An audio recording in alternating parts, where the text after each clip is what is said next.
Right, welcome back to the channel everyone. So actually a bit of a different setting today. We've come up to the Malvern Hills, which is a ridge of quite substantial hills that goes north to south, and they border Herefordshire and Worcestershire.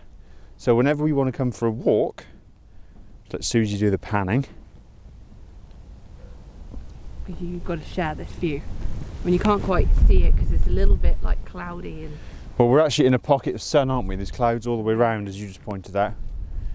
So we've been to collect our water. There's 27 springs in the 5 small villages that make up Malvern. So we've been to collect the water. Really, really nice. The Victorians actually used to come and drink this water. And we now come up the hills. I'm wearing my iron gears, which I'm just going to put on when we're making this video. Yeah, you face me a little bit more just so you're not in the shadow with your face. Like that? Yeah. Yeah. And what I like about heated gloves is you can use them for anything. So like with the handlebar heaters, obviously they're stuck to one motorcycle, but when you've got heated gloves, you can just put them on, go for a walk, go to different bikes, take them off. So they really suit me actually. So, but that's not the topic of the video today. Going to talk about the Royal Enfield Himalayan. I know one of the guys in the comments said any channel that discusses the new Himalayan or new GS, he's instantly unsubscribing. So please don't unsubscribe. Just start with that. But there is a lot of hype around the new Himi. Question today is, if you've got the existing 411 Himalayan, should you upgrade to the new one? So the new Himalayan, obviously 40 horsepower up from 25 of the old one. It's got a TFT screen, ride-by-wire. It's a little bit bigger, liquid cooling. I think it's under 200 kg though. So it's quite an upgrade from the existing Himalayan. And the idea is that having 40 horsepower makes it more capable on the motorway. When you get off-road, it's still got the 21-inch front wheel, 17 rear, I think they said. And it very, very capable. Quite a lot of suspension clearance, a lot of ground clearance.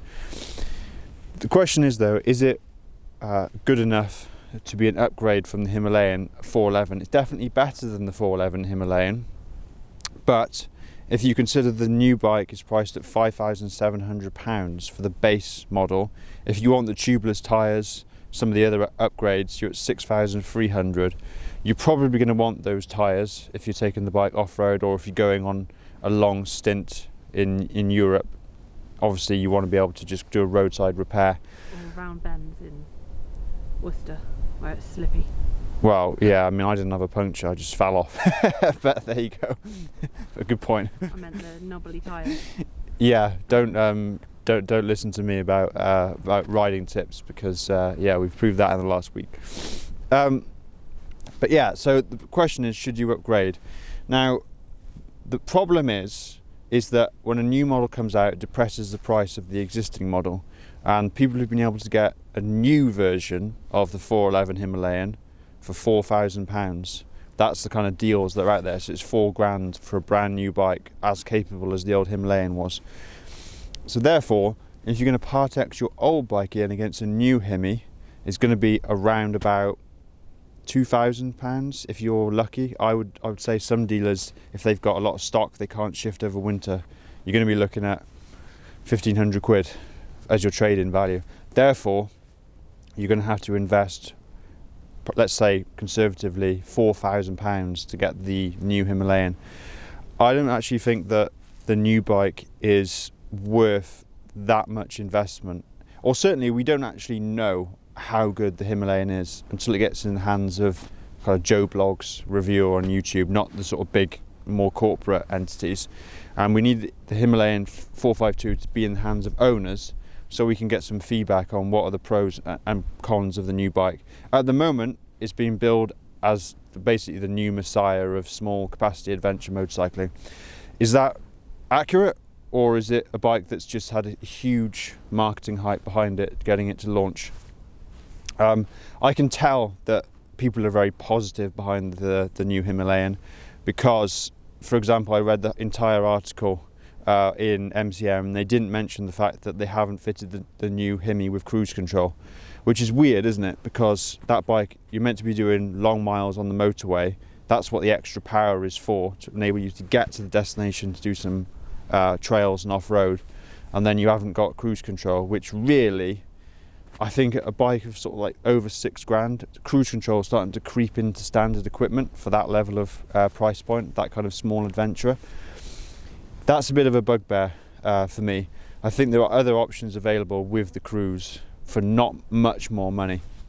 So yeah, for me, I don't want to go for a Hemi myself, but if I had a 411, I'd either stick with the 411 or I'd probably invest now in a 411, because they're never going to be better value. If you wanted a new 452, No, hey, don't worry.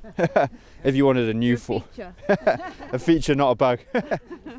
If you wanted a new 411 Himalayan, it's probably a very good time to buy one, especially if you don't want to go on long stints on faster roads. You don't actually need the extra power, so that's what I would gravitate towards. Plus, if you've already got a Hemi, most owners have customised the hell out of them. So you've got the Panniers, engine crash protection, probably put heated grips on there, all this stuff. You'll have to rebuy it to get the new bike. So couldn't you put your old kit on the new one? I don't think it's transferable across. We'll have to see, but I don't think it's transferable. Where I would suggest the new Himalayan is probably a good option is for somebody downsizing.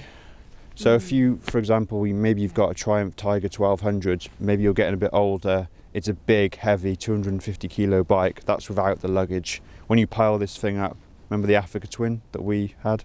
Yeah. Big old boy. Really top heavy. Top heavy, difficult if you're maybe getting older or if you're a shorter rider.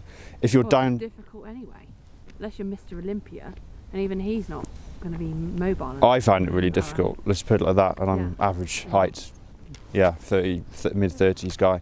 Strong as an ox. Well, I'll let you say that. Thanks very much for the compliment. So I think if you're downsizing, the new Hemi could be a good option. But the other bike which is out there for the same price point and a strong competitor is the Triumph. Hello. Sorry, but hello. Hi. Is the Triumph 400X Scrambler, because that is 180 kilos. Yeah, we looked at that at the So it's actually 10% lighter than the 452 Hemi. Yeah. So perhaps that, especially with Triumph options, could be a good bike to go for. But yeah, I think that it's missing cruise control. There's loads of hype behind it at the moment. I think it's a very capable bike. I've sat on it. It's a full-size bike, big wide bars. It's definitely very much an upgrade for Royal Enfield, but probably a great option if you're downsizing, because I think there's going to be a trend of people with big, heavy adventure bikes transitioning into smaller, easier to manage motorcycles that are still capable and give you the sense of adventure and exploration that these kind of bikes push. Anything else, Suze? Nope, my fingers are freezing off, so okay, that's a good time to wrap it off. Let's wrap it up. See you later, everyone.